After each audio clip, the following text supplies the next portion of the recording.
할렐루야. 아멘. 메리 크리스마스. 메리 크리스마스. 그래요. 별로 흥이 안 나죠. 예, 눈이 와야 되는데 비가 오고. 그래도 여러분, 우리가 기억할 것이 한 가지 있습니다.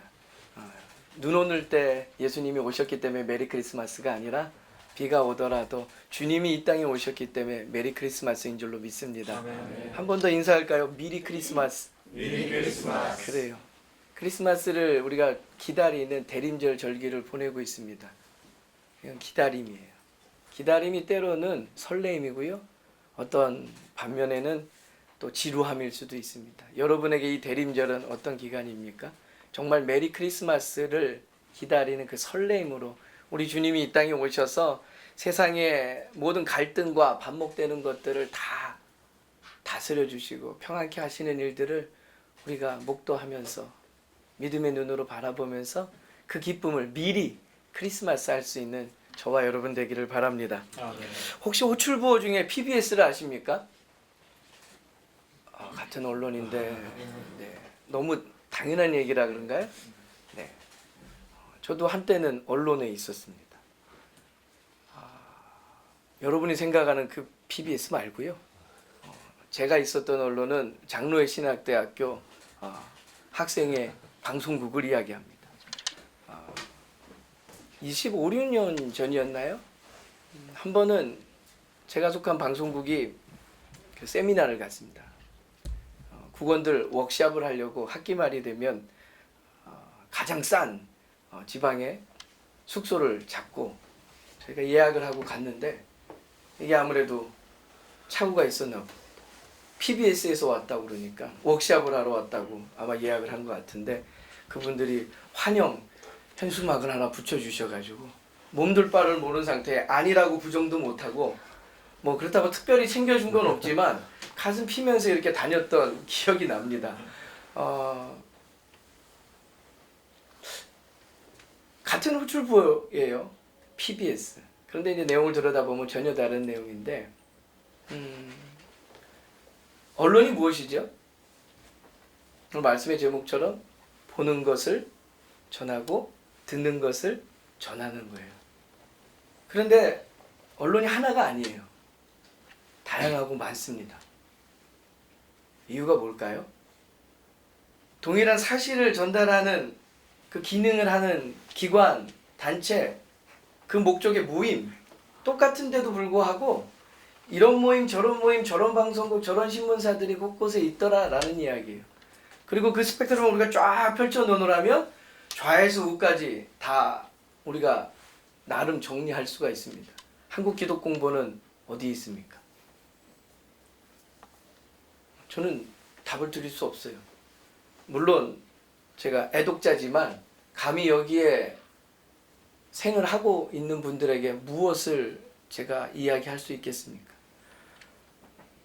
그런데 어쨌든 언론이란 건요.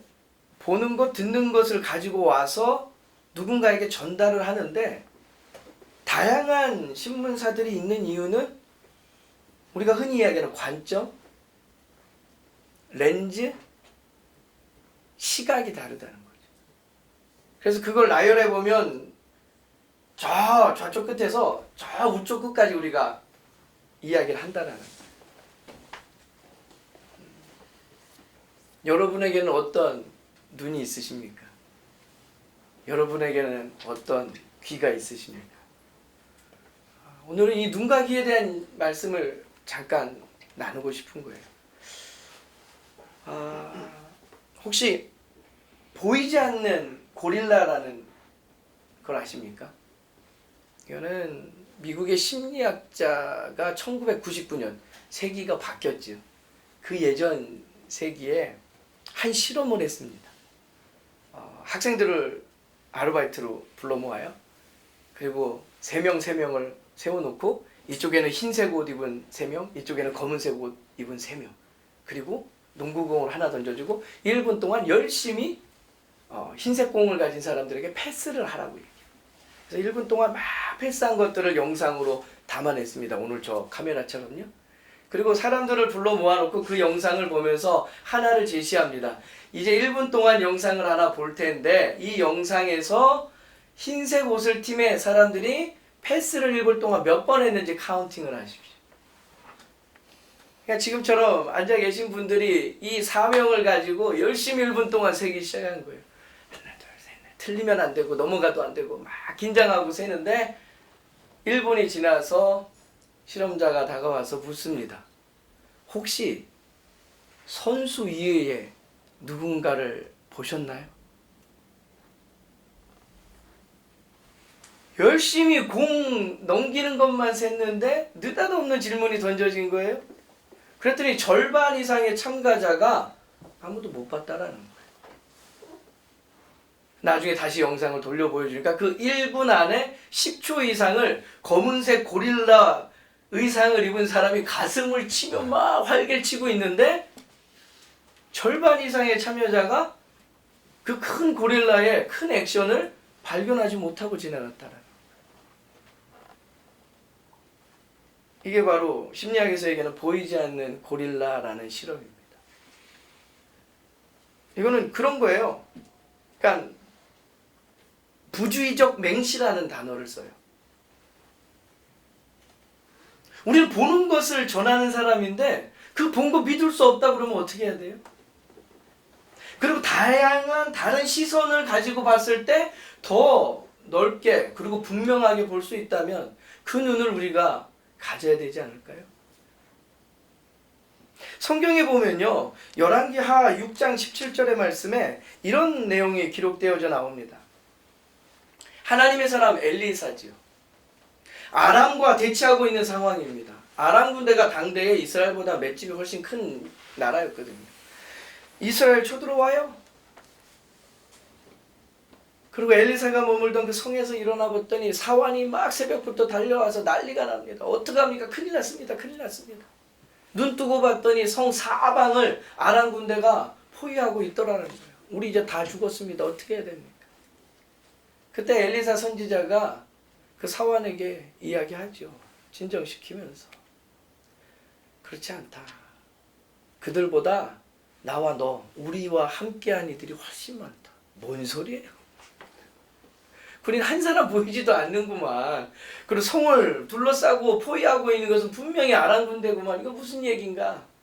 그때에 엘리사가 하늘 향해서 하나님 앞에 기도하기 시작하는 거예요. 하나님, 이 사환, 이 청년의 눈을 뜨게 하여 주옵소서. 그래서 하나님께서 어떻게 우리를 도우시려고 불말과 불병거를 붙여주셨는지 믿음의 눈을 들어서 보게 하여 주옵소서. 그리고 사환이 눈을 떠서 딱 보니까 정말 그 성을 휘감고 있는 아람 군대보다 그들을 또 뒤덮고 있는 불말과 불병거의 하나님의 군대가 훨씬 더 크게 위협하고 있더라.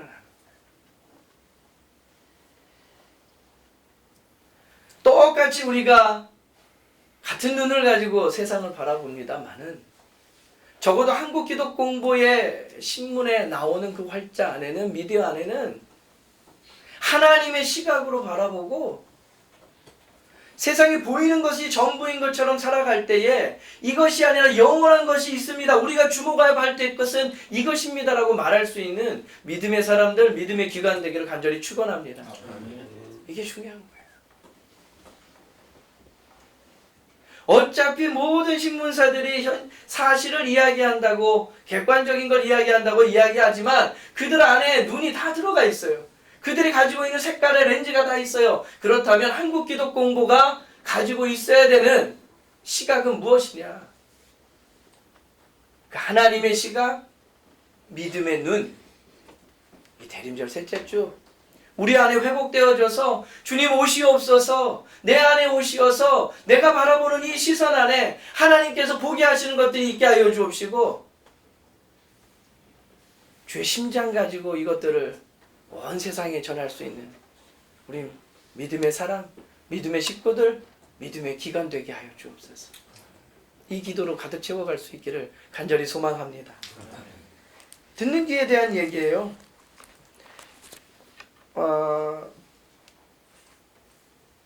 또 한 가지, 이건 뭐 심리학까지는 안 가는 얘기예요. 칵테일 파티 효과라는 건 아시죠? 그러니까 너무 크게 이렇게 부정하시면 제가 아는 건 아닌데 하는 건 괜찮은데 깜짝 놀랐습니다. 정직한 기관 한국기관. 예.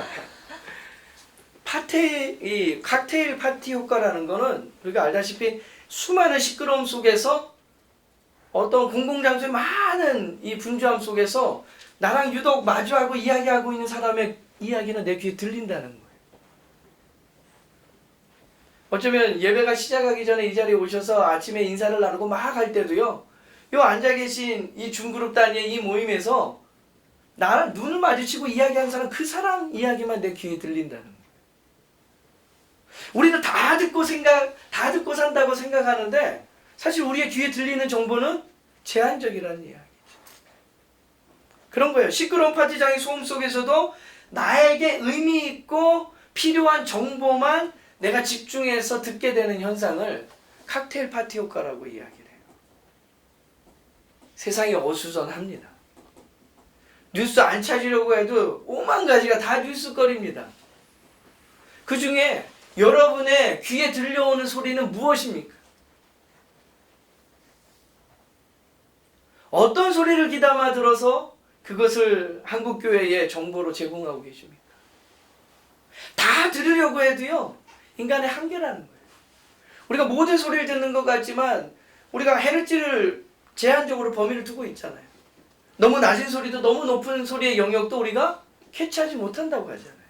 그럼 우리에게 들려주는 그 소리, 그 중에 시간과 공간의 제약을 받고 살아가는 우리에게 오늘 들려주시는 하나님의 음성, 그게 뭐냐라는 거죠.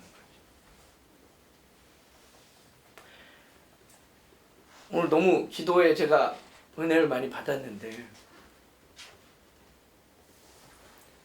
열심이죠. 우리가 내게 주신 은사와 달란트대로 사명 따라서 열심히 하지만 내 열심으로는 너무 큰 한계가 있다는 거예요.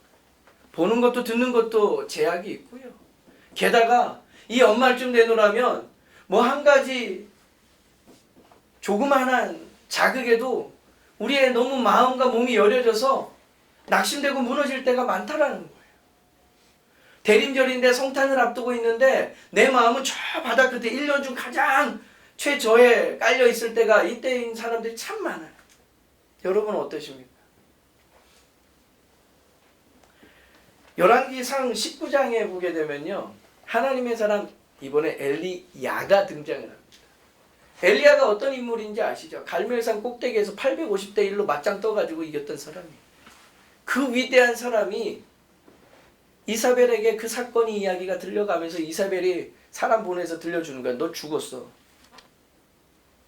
아니 850대 1을 살아계신 하나님의 불의 능력을 체험하고 모든 이방 신들을 섬기는 사람들을 섬멸하였던 그가, 물론 당대의 여왕의 자리에 실세였겠지만 그 여인의 말 한마디에 낙담해가지고요, 광야길로 들어가 버리잖아요.